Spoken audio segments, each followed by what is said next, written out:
That's what this is. When the door is opened, then there's a question, and you have to decide what you're going to do. We're not going to unilaterally disarm. Just not going to do it. I'm tired of that. It just is what it is. Guys took a shot at someone on our team, about statements I disagreed with and took very much to task. But I've got strong disagreements with Representative Omar. I would prefer, if it were just starting from scratch, I would not choose this path. I would just say whatever stuff you all want to say. We'll say whatever stuff we want to say. Our managers will pick our team. Let's go battle it out in committee. That's what I would say. I would say that's the right place to be. But at this point in time, it is my considered judgment that, like Nolan Ryan, we've got to respond. And I'm just going to be blunt and honest about it. That's just my belief. I think it's important. And I hope we'll get through this. We'll kind of hip check each other.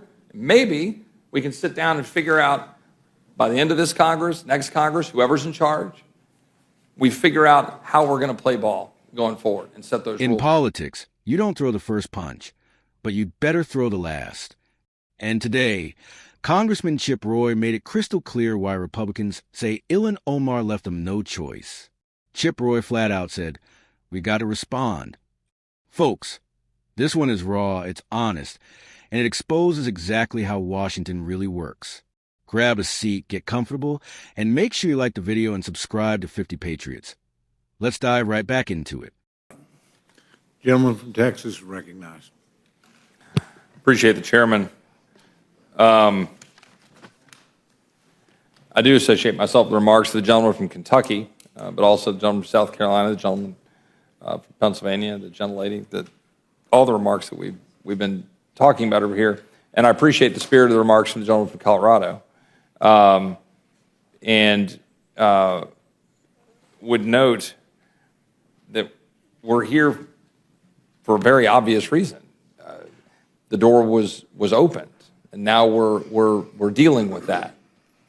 And the door shouldn't have been opened. I'm reminded when I was in the Senate Judiciary Committee in 2005, and Miguel Estrada was being filibustered by the Democrat majority at the time.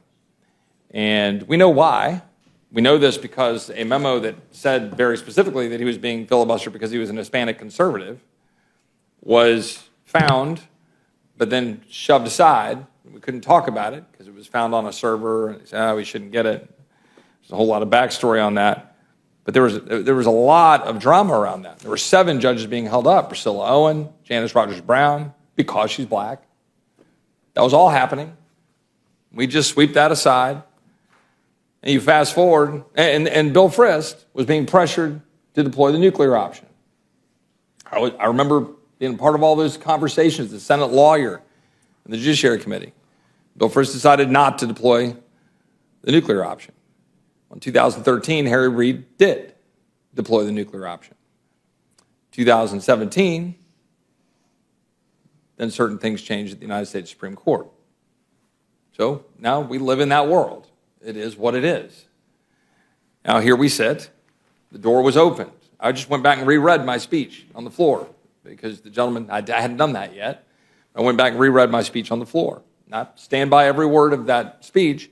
And in it, I referenced the fact that I had just a few months prior had been in agreement with some of my colleagues on the other side of the aisle with respect to January 6th, which there's disagreements on our side of the aisle on some of that with respect to the votes at the time. And that I'd taken very strong disagreement and sought apology from our colleague on our side of the aisle about some of the remarks that were said, but felt that this was not the right path to go down. I stand by that. So here we sit. I could associate myself and do with all the remarks of the gentleman from South Carolina. I have very strong disagreement with a lot of the statements that Representative Omar has made. We've covered most of them. That some people did something is the one that really sticks in my craw pretty strongly. Raises a whole lot of flags for me.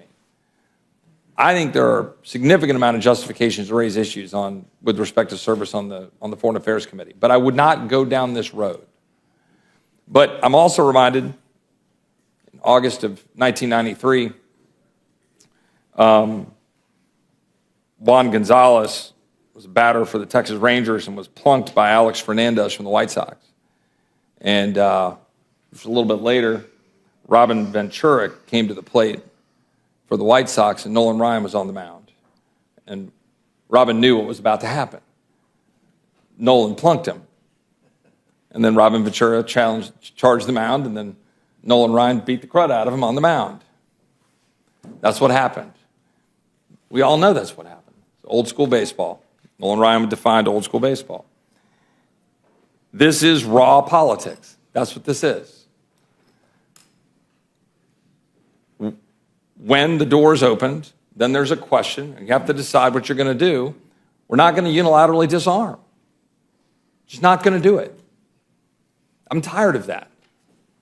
It just is what it is. Guys took a shot at someone on our team, about statements I disagreed with and took very much to task. But I've got strong disagreements with Representative Omar. I would prefer, if it were just starting from scratch, I would not choose this path. I'd just say whatever stuff you all want to say. We'll say whatever stuff we want to say. Our managers will pick our team. Let's go battle it out in committee. That's what I would say. I would say that's the right place to be. But at this point in time, it is my considered judgment that, like Nolan Ryan, we've got to respond. And I'm just going to be blunt and honest about it. That's just my belief. I think it's important. And I hope we'll get through this. We'll kind of hip check each other. Maybe we can sit down and figure out by the end of this Congress, next Congress, whoever's in charge, we figure out how we're going to play ball going forward and set those rules. And I would say the same thing about open rules, closed rules, structured rules. And the ranking member could scoff.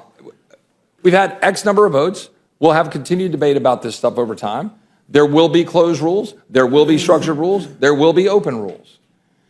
I'd like to have that debate. I'd like to have the considered judgment of the ranking member on that, and as I have debate on my side of the aisle.